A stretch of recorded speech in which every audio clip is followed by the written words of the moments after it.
Hello and welcome to This Is Scotland, the podcast that talks about the past, present and future of this beautiful country. I'm Ali Heather. And I'm Coinneach MacLeod.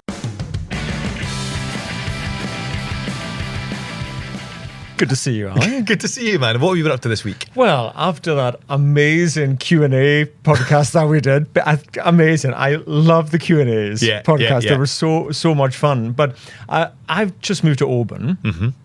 And I thought, I've started to think, I've got to get to know Argyll a bit better. And there's this kind of tour boat that goes past our house twice a day. Mm-hmm. And I see it go past and I think, I really fancy going on that. So I did. Lovely. And it's a 2-hour trip from the pier in Oban.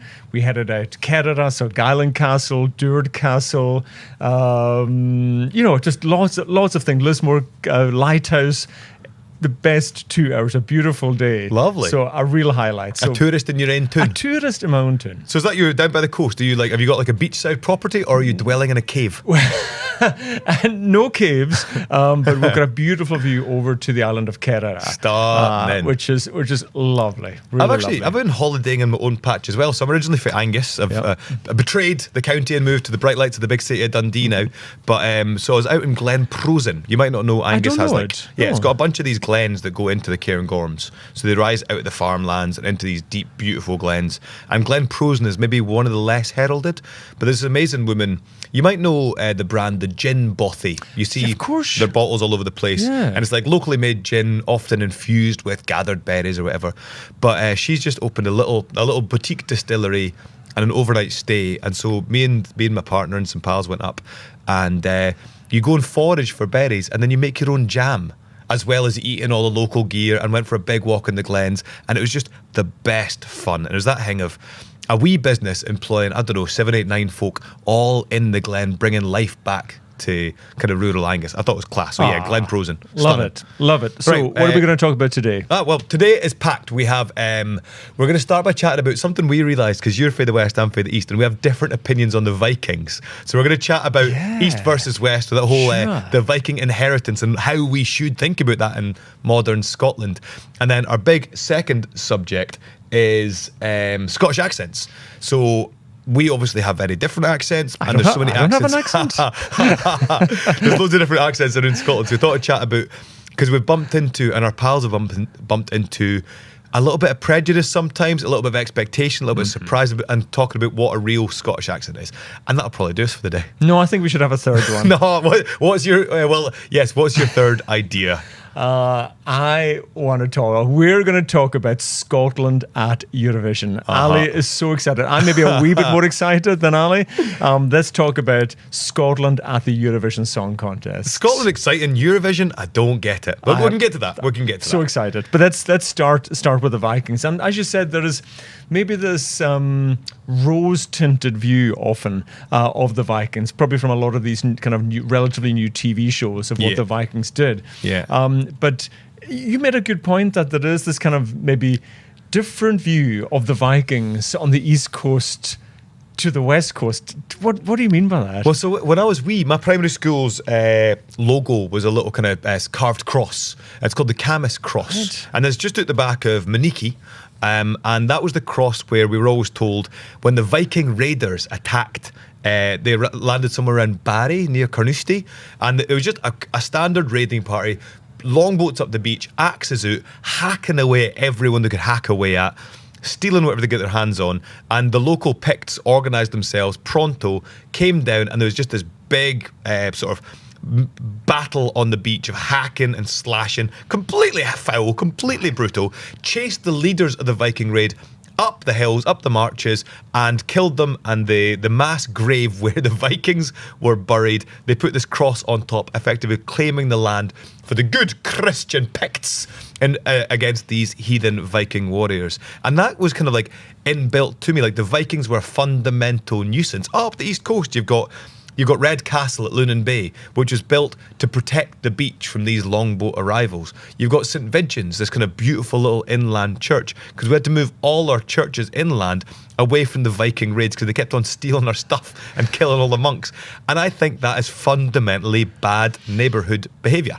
It sounds pretty bad, to be fair. And I suppose maybe initially there was that same feeling. It was raiders, of course, that were coming to the west coast, and if we think about the Hebrides. But I suppose that for us changed into settlers. They really did settle. Because they killed everyone. They killed a few people. They did. No, you're totally right. And I think this is the thing about the rose tinted. I look at, because there's so many things that can still be seen today that were influenced in our language or places that came from that time. I mean, we're talking, roughly 8th, 9th century when they started coming. And I suppose the question first is, why did they choose the Hebrides? What made the Hebrides an important place for them? And I just love the fact that I've seen loads of maps from their perspective. And obviously, I've always thought that the Hebrides were the center of the world, but they really did look like that, their position, because obviously Ireland was very important to them. Isle of Man was very important to them. Eventually, Iceland was very important to them. So we very much were a stopping off point on the way to all these other destinations. Yeah. And even what they called us, the Hebrides in Old Norse was Sudrier, which I'm probably not saying perfectly, but it's called the Southern Islands. So, of course, for most people, certainly in Scotland or generally in Europe, we're seen as a kind of northern, outpost of the continent. But for them, we were pretty southern. Yeah, you're sort of like Mykonos for the Vikings. People mix us up quite a lot with Mykonos, to be fair.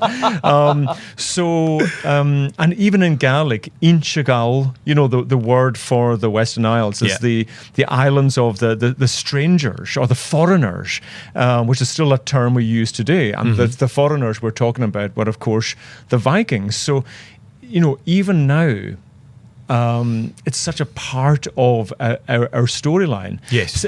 I mean, for us, definitely the place names is big. Is it still, can you see that in the East Coast places? So something that I quite like about the place names, like the Vikings left us, is that you can see how much they took over a landscape based on the depth of the Norse place names effectively. So right by Carnoustie, you have Barry Budden, or Budden Ness, as it's called.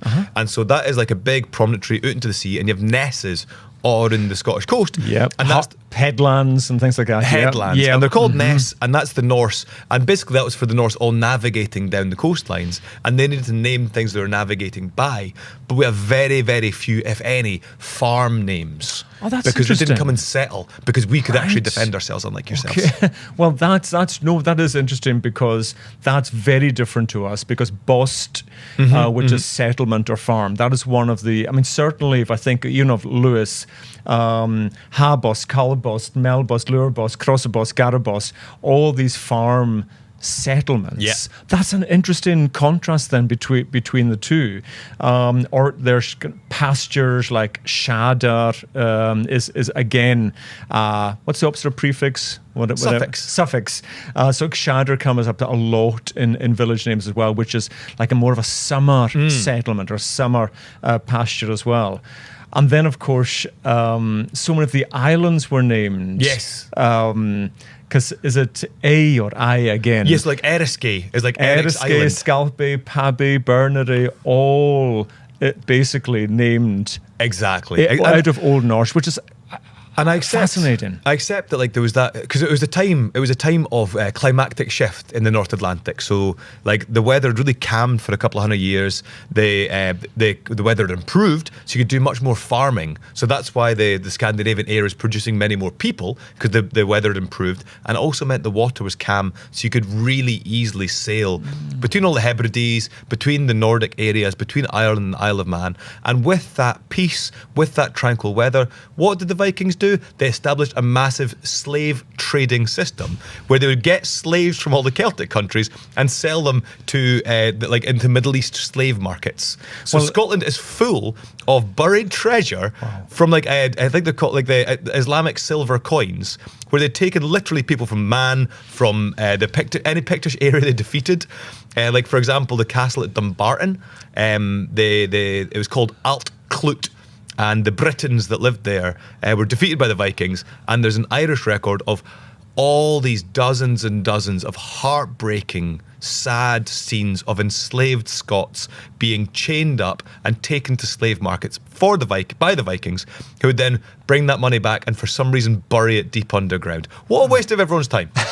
Well, actually, talking of moving people, I recently read something about that there's a DNA found in Hebridean and Icelandic women that's not found anywhere else in the world. Yes. And it's because the Vikings obviously came to the Hebrides, took the good-looking ones. There's still some good-looking ones left, but took some good-looking islanders, and that's what they populated Iceland with. Yes. So again, this... So that's slightly contested in that, so the original idea is the Viking men came over and took women with them without their consent, which I think there's a bit of that. Yeah. But some modern historians have said that's maybe a slight fantasy of bookish 1970s academics. And actually what the Vikings, outside of the raiding times, were offering was, I've got this farmland, I'm a man of substance, marry me, let's go and set up shop together. And there's a lot of Scottish women in the sagas who have real agency and power. The first person you see when you go into Reykjavik, the National Museum there, is a mannequin of a Scottish woman who became a powerful matriarch in Iceland. So certainly some went without consent because, as I said, Vikings, wrong'uns. But some people like a wrong'un. So, different strokes for different folks. And I think one of my favourite things, talking of wrong'uns, is when you look back at, do you call them kings, or certainly the leaders of the islands in those days, they have some of the best names. So when the Norse they came to the islands, Ketil Flatnose was the king of Man, or the Hebrides. Harold Fairhair took over after that. Magnus Barelegs, Magnus III. These fantastic. The descriptions of these characters that shaped our islands, and obviously the surnames. MacLeod is absolutely a Viking name. Mac of Ljotter. Ljotter was Olaf the Black's son, the last king of Man, and was given Lewis. Ljotter was named after Ljotter. So it really, you do feel or sense that it is still very influential when you go to the islands, I feel, today. Yeah, very much so. I think whoever's watching this podcast, stick in the comments what our Viking names would be. So you're thinking Magnus Barelegs, because he maybe wore a kilt, genuinely. Flat Nose. But please, bring it on. What are our Viking names? I'm intrigued to see what... But yeah, because obviously Lewis named after a Viking. Where I'm from, Angus is named after one of the main Pictish kings.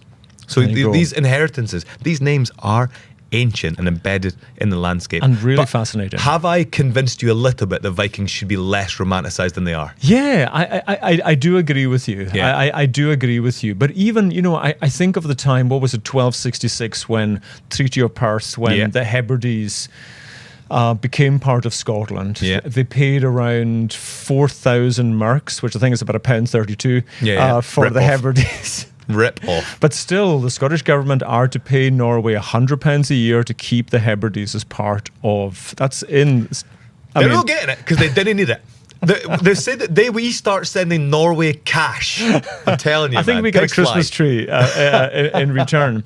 But I'm intrigued about that moment. How did it affect the Hebrides? And of course, a century or so later, when it happened to Orkney and Shetland as well, suddenly a different flag. How influential was that change of country? It's pretty rare for your country to change overnight. So, that's another podcast, but I find that fascinating. I'd love, if I was to, as Cher said, if I could turn back time, I would love to have been on Lewis, 2nd of July, 1266, and to wake up and go, I'm Scottish now. Well, we had to, I think part of the Treaty of Perth was an amnesty. So we had to say, right, all the lands that yous have grabbed, all those cousins you slaughtered, we've got to just let sleeping dogs lie. We're starting from a blank slate here, which I would like to revisit the legality of that. Because I think, well, no, I think it's so interesting that that especially when you get to Orkney and Shetland, our next subject we'll chat about actually is accents. Theirs is so informed from Norse, and even where I am, even Angus, the language is full of Norse loanwords. Should we get onto that, actually? The accents thing, I'm so excited to talk about this. Can I tell a wee story before we really kick into it about accents? When I moved back, I was living in Russia and I came back. Spy. And Spy. I'd applied for the job I was working for the Moscow Times in the sports department, and I came back and I applied for a job reading the sport at the end of the news on STV. Sure. And I went in and did my, what do you call it, test, the kind of sound test. Screen and test. Screen test, yeah, that kind of thing. Privyet, comrades, Celtic did well today. And I thought I did really well. I managed to say Dariusz Jakunovski, without a flinch. And they called me back because I'd got to know the guy when I was in Russia, the guy from STV. And he was like, look, he said, you were great. And I was like, but and goes, well, we sent it out. We have an audience kind of like who listen and watch things to check. And out of whatever it was, the 30 people, 28 of them wrote, I can't believe that we're not getting a Scottish guy to read the Scottish sport at the end of the news. They wouldn't believe I was Scottish. Actually, somebody wrote, that accent is too ethnic. And I was devastated. Whoa! I was I actually came away from that I was always aware that my accent was a wee bit different, but I came away very conscious of my accent and actually went and had elocution lessons. You can tell they didn't work very well, but just because I was so aware then of my accent that I was to the central belt, I sounded so different. So it's fascinating, isn't it, this concept of accents? That's absolutely remarkable. Like, I'll jump in a little bit on that as well. Like, I was out at Hebkelt, the amazing sort of trad, neo-trad country music festival. Absolutely, in Stornoway. It's incredible. If you ever get a chance to go. But I was really hungover. And I smelt bacon on the breeze. This is true, right? So I followed the smell of bacon through Stornoway with my hangover and arrived at the Lewis and Harris Rangers Supporters Club. The biggest barbecue. supporters club in the world. The biggest Rangers supporters club in the world. And I just had to go in because they were having a big barbecue. I was like, I'm not a Rangers fan, but I will say I love Ali McCoist if you give me a sausage. And so in I goes, and I got blethering away to the boys, right? And they were a lovely bunch. And all I had to, they said, oh, you're Rangers, man. And instead of answering, I told them the truth. I said, the first book I ever read was Ali McCoist's autobiography. I got it off the mobile library bus that came to my village. And they're like, oh. So I never said I was a Rangers fan. That was a nice Yeah, we segue. But they had pictures of the Queen and Spitfires up on the wall, but they were lovely guys. And they... but they had the accent of yourself. Yeah. Quite strongly so. They'd never been to elocution lessons, I don't think. And they were saying they get down to Ibrox all the time. And I asked them, what do folk in Govan think about your accent? And one of them said he'd received sectarian abuse. So they thought we were Irish. Because they all, the Rangers fans, Faye Govan, thought that these guys were Irish. So what you got there is like the biggest, most devout Rangers fans, the truest of the true blues, going down to Glasgow and people are thinking that they are Irish. They're Irish. Must be galling. Must be galling. It's fascinating. And I mean, it's interesting then coming from a place that has a unique accent and going to other places in Scotland. Yeah. And is it... and it's a perception thing. Is it sometimes we hear an accent and we think of being positioned by class, by geography, of course, as well? Because when you compare an Edinburgh accent, a bit more polished or clipped, I guess, compared to Glasgow, compared to the borders. I mean, it's a fascinating thing. It does. It all comes back to geography. So when you look at the big, broad dialects of Scots, they are broken up by big landmass features. So you hear that Lothian's accent, and that comes to a firm stop at the Firth of Forth. Because that would just be like people wouldn't move beyond that in the old days. Very dangerous stretch of water. So Fife has its very distinct Kingdom of Fife accent, and because they didn't really kind of mix with other parts of Scotland. And then as you move further north, you have the kind of Highland fault line that goes across at Stonehaven, and you have this big divide, and that's where you get the divide today between the Doric, as it's called, that really distinctive northeast Scots dialect. Because literally that whole Murray, northeast Aberdeenshire area was a self-contained kind of farming province where they'd all move about internally, but they wouldn't go beyond that too much. So they developed, and you get Fermer Doric and Fisher Doric for the fishing communities and the farming communities. So I do think accent all comes back to geography. And the reason we have so many distinct regional accents is because we could develop in villages. And basically, the maximum you'd walk in your day, in your life, would be 6 miles. So you get the small accents within about a 6 mile radius, and then 20 miles would be a horse ride, and that'd be your outer limit of the accent. So every 20 miles, you get a distinct shift in the accent. Obviously, that's changing as we get things like trains and cars and things. You're listening to This is Scotland. We'll be right back. Ali, if you had to describe Scotland in one sound, what would it be? For me, probably like the bird song, because wherever you are in Scotland, you've got the distinct accompaniment of like seagulls down by the harbour, or moving inland, the songbirds of the forests, or right at the Highland plateaus, you get those really distinct rare birds that only live here. What about yourself? For me, I'd say it's just hearing the stories and songs around Scotland. And that's what Scotland's about, isn't it? It's a place of stories, people, places, history, food, music, and memories. And for generations, the Scots magazine has been telling those stories, bringing Scotland into homes around the world. So if Scotland means something to you, bring it home. Subscribe today at scotsmagazine.com and enjoy Scotland stories every month. Well, for you then, what with the accents that we're speaking with, is there a Scottish accent that you absolutely love? Oh, there's tons, but I think my Shetland pals, because they've got a lovely accent when they're speaking to me in what I'd probably call Scottish English. But then when they get when you're sat in the car with them and they get on the phone to their pals back home or to their granny or to their mum or whatever, they speak Shetland, and it is an amazing, rich dialect. Because Scots, for me, grew out, like Scots is the farming language of the east coast of Scotland, and it emerged from the old Anglo-Saxon dialects and all that kind of stuff. For them, Scots was a colonial language forced on top of the existing Norse languages that existed there. And so you have this incredible mix of really rich Norse vocabulary, a totally distinct way of pronouncing and speaking words that I'm familiar with for Scots, and just a unique way of expressing yourself. And I love the fact that within Scotland, we have such diversity. So Shetlanders being clearly bilingual, I'm into. Well, do you know what my favourite Shetland word is? Please. And I didn't know it. I was up there a couple of years ago. Peerie. Yes. For the first 2 hours of visiting Shetland, I kept hearing, I'm just going to have a wee Peerie, something to eat or a wee. No idea what they were talking about. Peerie's the Shetland for small, wee, little, aye, yeah, wee. I think it's a cracking word. Yeah, totally. I think I might get this wrong. So, let us know in the comments. Send us a message. But I think PD is what they say in Orkney, and Peerie is what they say in Shetland. So, in Orkney, you've got the PD hostel down at the quay, or come here a PD minute.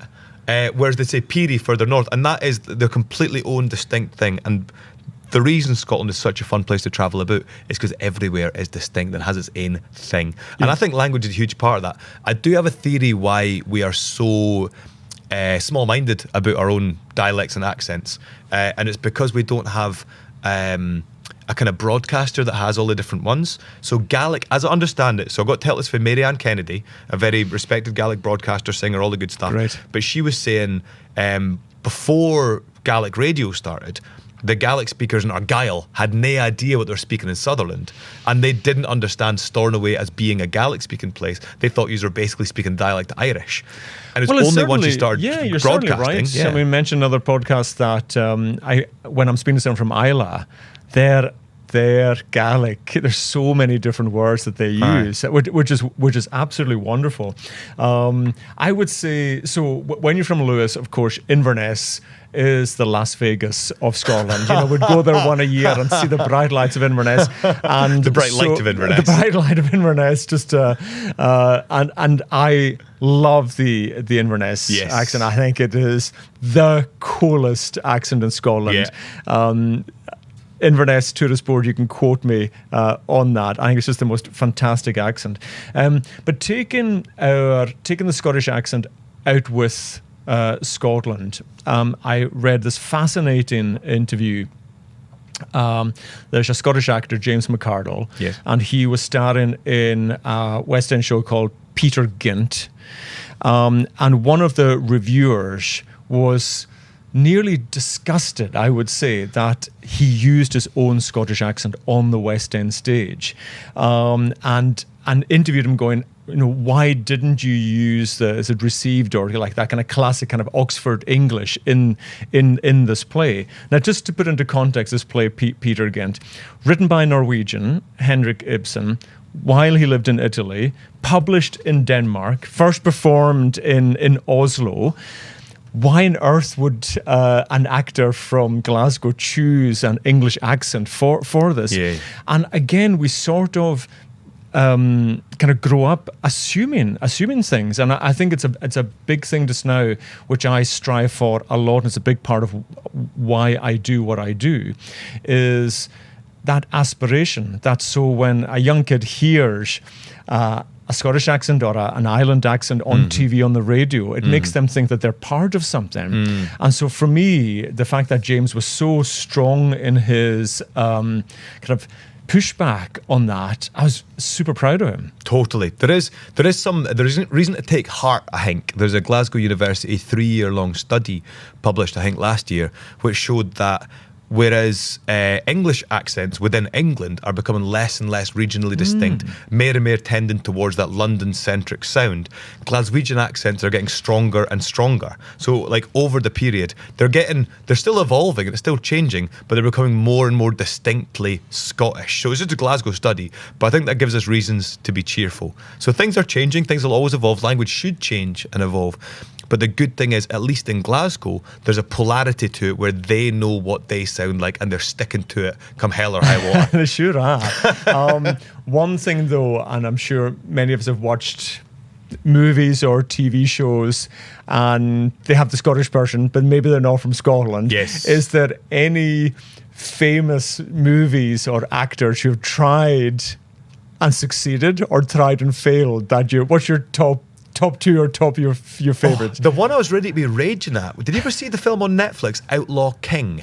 So it was like the biggest budget film ever made in Scotland. It was Chris Pine, who's a very famous Hollywood actor, and he played Robert the Bruce, and he did an absolutely fine middle of the road Scottish accent. Okay. Like I think he cracked it by saying almost nothing for the full 90 minutes. He just did a lot of intense looking, like,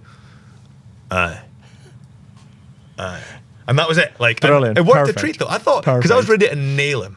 I was pining for him to ruin it. But no, it worked an absolute treat. Who stands out for you as like non-Scots who've done a good Scottish accent? Well, let's start with the bad before we get on to the good. Just because obviously I believe that Highlander is back in the works at the moment, and it's been filmed again. But the fact that they got a French-American actor, Christopher Lambert, to play Connor MacLeod, and then they got Sean Connery to play an Egyptian Spanish immortal.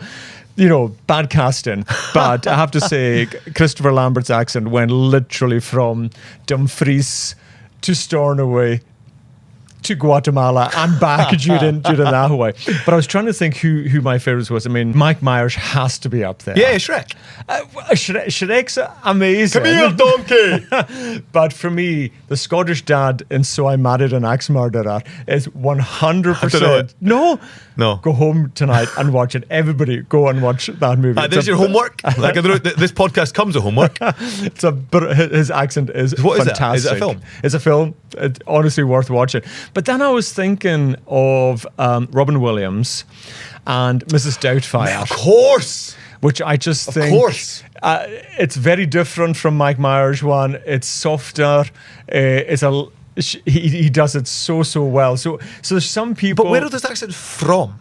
Well... That's Where a is good Mr. question. Doubtfire from? Well, funnily enough, I tried to do a bit of research in this because I wondered in the movie, did she or he mention, and the only time I think mentioned something about Glasgow, but actually the only time she mentioned geography was that she was a housekeeper in England for 10 years. So she doesn't really mention where in Scotland that she hello, was. dear. Hello, Is it dearie. that sort of thing? Aye. Hello. No, I think you know what I think that is. I think that's working class Glasgow, where they've tried to West Endify themselves. Like like So sort of Bears Den. Yeah, the Bears Den There we thing. go. I think Mrs. Doubtfire, I'm saying, is for Bears Den. And if you went to the moon, or aliens took you and they said to you, we're going back, we want to get the person who has the Scottish accent.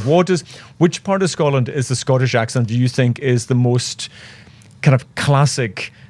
They would represent Scotland. That's a good. So, see, when the BBC was newly broadcasting, there was a guy called Lord Reith, who was a Scottish guy who was in charge, right? And he invented the idea of received pronunciation because he got so ripped for having a Scottish accent, and he was so self-conscious about sounding Scottish. He didn't want any presenters being mocked for having a regional accent, so he invented that whole "Hello, this is the BBC."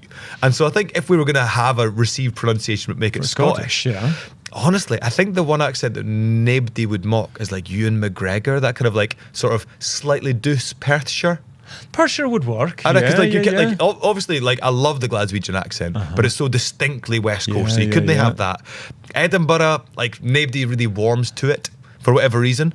But I think sorry to everybody in Edinburgh. no, it's not our fault. It's their fault. Yeah. Don't apologise. But I think that Perthshire Ewan McGregor, distinctly Scottish, but it's not too Gaelic, it's not too Scots, it's nice in the middle of the road.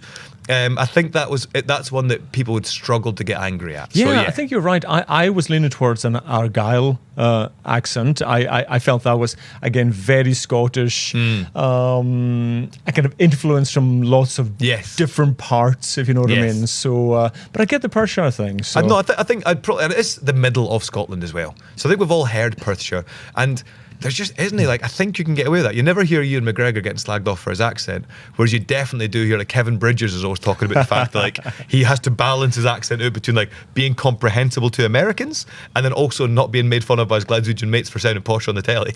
Well, now I'm intrigued if there's going to be subtitles on this podcast on YouTube. Let's see if anybody needs the subtitles for this. No, this is for Scots and the Scots affiliated. Well, then I just wonder, going on to our next subject. When you hear the words, "Good evening, Europe. This is Scotland calling." What accent? Who should do that? Right, Who so should do that? We're talking about Eurovision now. We are talking for our Eurovision. sort of sophisticated listeners, those maybe in the United States who don't really plug into Eurovision. I don't think it's big there, is it? It's getting there, but maybe they won't know it as well as us. I don't know much about Eurovision. I don't think Eurovision's too big in the United States. Tell us what Eurovision is and why we are interested in it. Sure. Well, it's the 70th anniversary of Eurovision this year. Yeah. It was just recently in Austria and won by Bulgaria. But it's like for a the song first competition. Time. It is a song contest. It's been going for 70 years. We've had amazing artists, including ABBA, Julio Iglesias, Nana Mouskouri, Olivia Newton-John, amazing artists through the years who have entered Eurovision for sometimes their country, sometimes other country. Each country is represented by one song these days, and then Europe votes for their favourite song. So it's like judges, but also a big public vote. So there's judges and a public vote these days. But one thing for us, of course, is we are represented by the BBC, and so it's the United Kingdom. And somebody recently asked me, actually it was our good friend Michelle McManus, said to me, she said, but why doesn't the United Kingdom do well at Eurovision? And I said, it's actually a very easy answer. It's been 38 years since a Scottish singer sang for the United Kingdom. Can you believe that? 38 years. Yeah, but it's so weird, like, because we self-represent in football, in rugby, in the Commonwealth Games. Like, Scotland exists on the world stage. Why are we not in Eurovision? So we're not in Eurovision. We have sang. We've had some great success at Eurovision as well with our artists. Of course, the wonderful Lulu won Eurovision with an iconic song, Boom Bang a Bang, which I'll sing later, 1969. That was just an iconic song. But previous to that, and actually the only singer ever to be on the Eurovision stage in his kilt was the amazing Kenneth McKellar. 1966, he had a song called A Man Without Love. Didn't do that well. I only came ninth at Eurovision, which at the time was a pretty poor position for the United Kingdom. But he was the first. Then Lulu came about. And then between 1969 and 1987, again, a real dearth of Eurovision Scottish entries. But that was when Scotland hosted the contest. Did we? For the one and only time. Where did we host it? In Edinburgh, 1972 at the Usher Hall. Did you enjoy it? I did enjoy it, thank you. Yes, wasn't bored, thank you. Hosted by the wonderful Dunfermline lass Moira Shearer at the Usher Hall. What happened was Monaco had won in 1971. But they didn't really have the budget or the place to host it. So Monaco didn't have enough money, so Scotland stepped in. Scotland stepped in at the Usher Hall, and actually that year it was the New Seekers that entered for the United Kingdom, and Eve Graham was Scottish, sang for the New Seekers. So again, I'm thinking for our American audience, they're trying to understand what this is for. It's like, it came out of like a sort of post-war, trying to build unity after the Second World War, but then really got heat because it's part of the Cold War. It's like the cultural Cold War. Like the Russians or the Soviet Union had their own competitors and things. They did. So there was the Intervision, which was the kind of Soviet version of Eurovision. And it wasn't really till the mid-90s that the Eastern European countries really entered. But another contest that was hosted in Moscow in the 50s was the World Ballad Championships. Now you're talking. Bring it back. I totally would bring it back. And 1956, Callum Kennedy won the Royal National Mod, which was the first year Eurovision started. He got his gold medal from the Queen. The year after, he represented Scotland at the World Ballad Championships in Moscow. Oh, cool. And he won. No! Scotland won the World Ballad Championships in Moscow in 1957. And as a Gaelic speaker guy, like a guy so the mod, again, so I think if Americans aren't quite sure about what Eurovision is, a mod is like the Gaelic sort of it's Gaelic Eurovision. It's Gaelic Eurovision, but with less fireworks, more kilts. It's the best way to describe it. So there are some amazing connections there. Brilliant. I really like that. Even though we were talking about coming into the 80s and probably, again, one of the more well-known stories of Scotland at Eurovision was in 1988. We were represented, United Kingdom was represented by Scott Fitzgerald from Glasgow.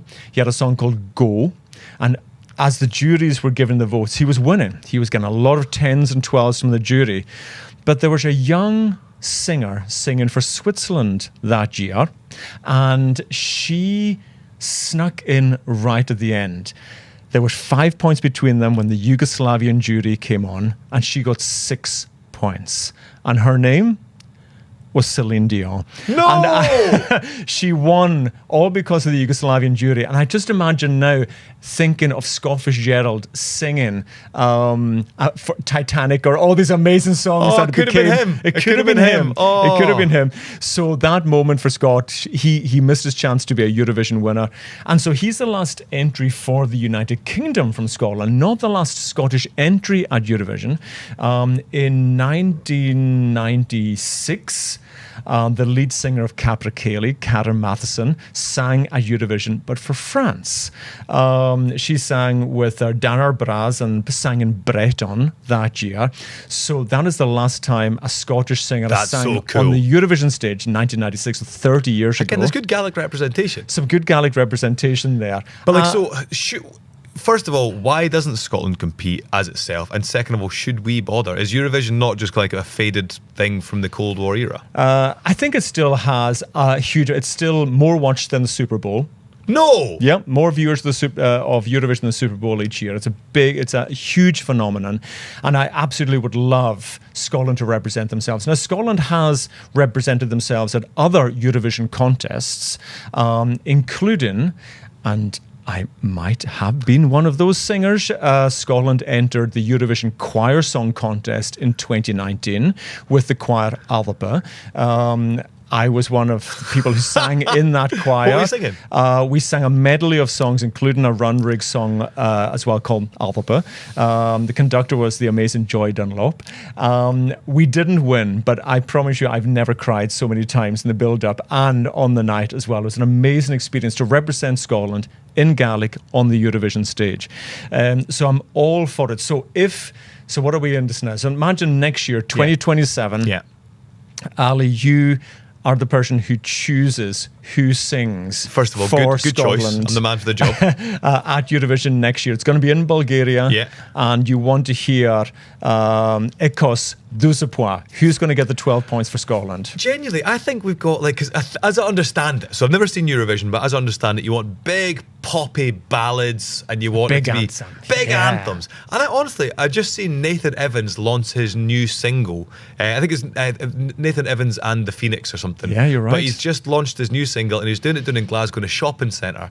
And he just announced it's a free show to launch the single, and the whole thing was completely I saw rammed. that. Amazing. Crowds and crowds all around at every single level. Real young people and loads of middle-aged people as well, bouncing to it. He's just got an energy about him. He's got the great voice, Yeah. but he's just got an energy about him. He's very relatable, and I think he could go there and get the place bouncing, and that'll do for me. Like, as a start, like he's somebody I'd be proud to see off representing Scotland. So yeah, get Nathan out there. Yeah, well, I've got Who'd a few, you go for? obviously. I've got a bit of a top three. Yeah. But if we're only allowed How many of them are you? I was 17th in that list.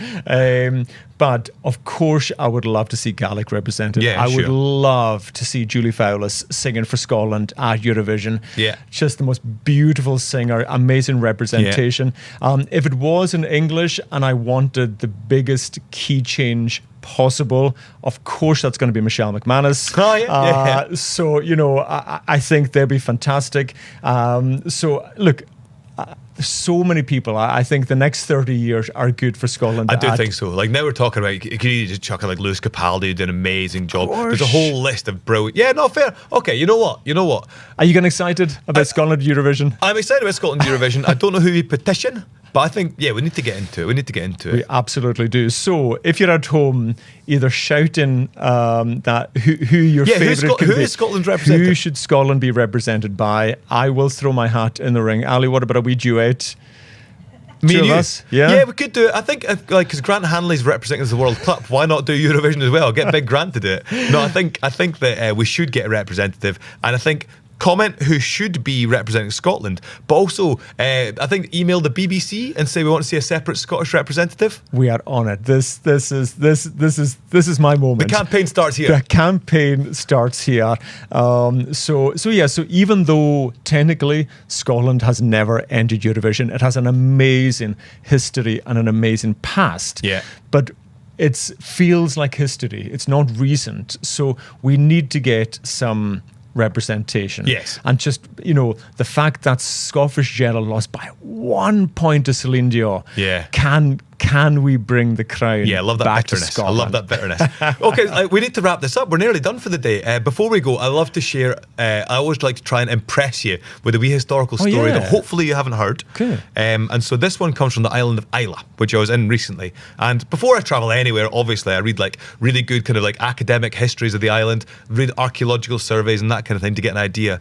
But this one I actually just learned from the Ilach, the little local island magazine. Great paper. And it's just an Isla magazine that just covers local issues and local anecdotes and things.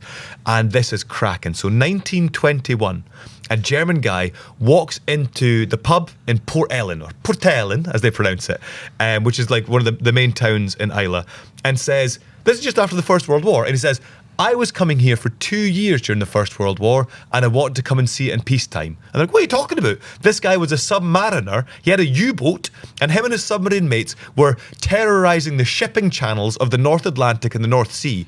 And then they'd sneak down to Islay on one of the quiet bays around the back. It's called something like Glenuig Bay. I've got maybe get that slightly wrong. But they'd surface there, refresh all their water from the burns of Islay, and then would rustle sheep. They'd capture and kill a bunch of Islay sheep. Poor sheep in the submarines.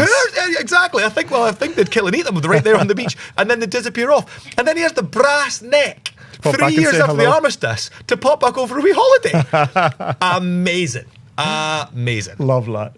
Absolutely love that. Obviously, we were talking about Vikings earlier. So, I like to give you a wee Gaelic lesson. Yeah. So the Gaelic for Vikings is Lochlanach. The Lochlanach. So try that one. The Lochlanach. Lochlanach. Lochlanach. There you go. So The Lochlanach. that is the Vikings in Gaelic. Any idea what it means? Or what does it indicate? What does it feel? Sorry, I put you on the spot. No, don't ask that. Okay. Ignore that. The Lochlanach. Isn't that a great word? Yeah. Great word for bad people. Great word for bad people. Talking about people, we're back to do the Q&A later this week. And, I mean, there's already a couple of questions I can't wait to find out the answer to. Yeah. Send in your questions. Follow us on Instagram at This Is Scotland Pod. Send them there. Send them to myself at Hebridean Baker. Yeah, or me at historic_Ali. And we will promise to answer as many of your questions as possible. Yeah, your big themes, your big questions. What are the important things happening in Scotland today that you think need discussed? And we'll see you soon. Yep, cheery and drasta.